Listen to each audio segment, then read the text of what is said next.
Top Gear favorite Richard Hammond has enjoyed a career of fast cars and exotic travel which, at times, left his schedule full to the brim.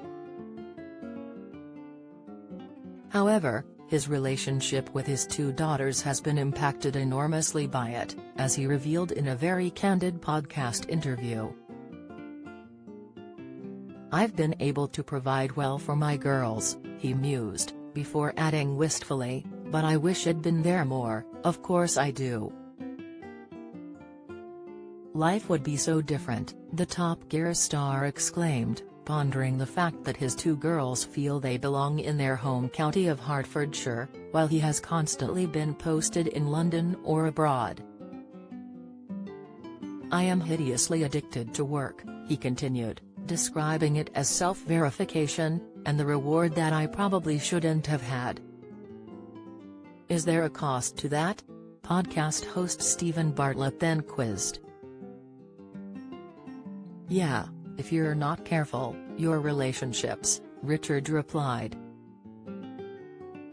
He admitted he'd made excuses for his absences over the years, and has found himself comforting co-workers who had been separated from their families too. "Often you'll be sitting in the rainforest filming and there'll be a camera operator, maybe it's a bloke, who's just had his first children and has away from home and has upset," James explained.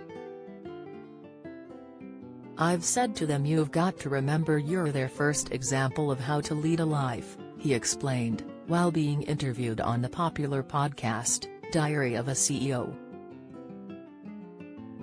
"They're gonna look at you and be like, wow, if he can pursue his dreams and do that, I can pursue mine and you'll inspire them," he insisted. However, he also acknowledged that his daughters would have liked him to just be around.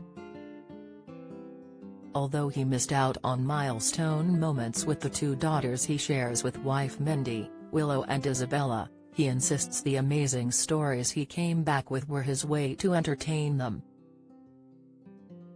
He added, "I never feel solid regret, ever, I just don't feel it." That said, he did feel a moment of profound guilt as he experienced a serious car crash back in 2006 and faced his fears that he might not survive. His first thought in the immediate aftermath of the crash, before losing consciousness, was for his daughters. "I've nearly denied you a father for the rest of your life because I've done the wrong thing," he lamented to himself, admitting that he felt intense guilt, but no fear. It could all have ended in tragedy for the then 36-year-old, who catapulted forwards in a supercar while speeding along at 320 miles per hour. The impact left him with a frontal lobe bleed on the brain after using his head as a brake. One of his first memories of regaining consciousness was of his wife standing over him, roaring, "Don't you dare die." He relates to her anger, musing, "When all else has tried and failed, it's a last resort, don't you dare, because she wants me around." "I think we'd all shout that, it's not just a movie trope." Richard suffered post-traumatic amnesia for weeks after the accident and had a 1-minute memory, but recalled feeling totally content, admitting, "I was perfectly happy reading the same newspaper every day several times a day. In the end, my wife took it away because she was sick of seeing me read it." He also felt a sense of inner peace when crashing, saying he was freed from being tied to his own biorhythms and was no longer worrying about heartbeats. The full interview, in which the Top Gear star talks about ambitions, career highs and lows and using work as validation, is available here.